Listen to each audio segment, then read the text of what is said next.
Hello, my dear students. Today discuss about from good habits. Okay, GK page number 57. എന്താണ് good habits? നല്ല ശീലങ്ങൾ അല്ലേ? നല്ല ശീലങ്ങൾ ഉണ്ടോ നിങ്ങൾക്ക്? എന്താണ് നമുക്ക് നോക്കാം അല്ലേ? Get up early in the morning. Look at the picture. രാവിലെ ഉണർന്ന് എഴുന്നേൽക്കുന്ന ചിത്രമാണ് അല്ലേ? അപ്പോൾ എന്താ പറഞ്ഞിട്ടുള്ളത്? Get up early in the morning. രാവിലെ എഴുന്നേൽക്കുക. അതൊരു നല്ല ശീലമാണ് അല്ലേ? വൈകിട്ട് എണീക്കാതെ രാവിലെ എണീക്കുക. കിടക്കുമ്പോൾ നമ്മൾ നേരത്തെ കിടക്കുക. Okay, next look at the picture. Brush ചെയ്യാണ് അല്ലേ? Brush your teeth twice a day.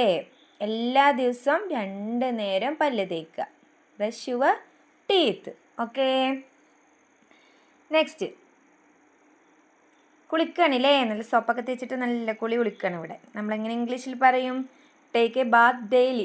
ദിവസം കുളിക്കുക. കുളിക്കാൻ മടിയുള്ളവരുണ്ടോ? മഴയൊക്കെ ആകുമ്പോൾ ചെറുതായിട്ടില്ലേ? ദിവസവും നമ്മൾ കുളിക്കുക. ഓക്കെ, നെക്സ്റ്റ് ഇവിടെ ഫുഡൊക്കെ ഉണ്ട്. ഫുഡ് കഴിക്കുകയാണല്ലേ? Eat healthy and good food. നല്ല ഫുഡ് കഴിക്കുക. നല്ല ഫുഡ് മീൻസ് വെജിറ്റബിൾസ്, ഫ്രൂട്ട്സ്, അങ്ങനത്തെ ഫുഡൊക്കെ കഴിക്കുക. അല്ലാതെ നമ്മൾ ന്യൂഡിൽസ്, ബിസ്ക്കറ്റ്, ബേക്കറി സാധനങ്ങളൊക്കെ കുറച്ച് ഒഴിവാക്കിയിട്ട് നമ്മൾ ഹെൽത്തായ ഫുഡൊക്കെ കഴിക്കുക.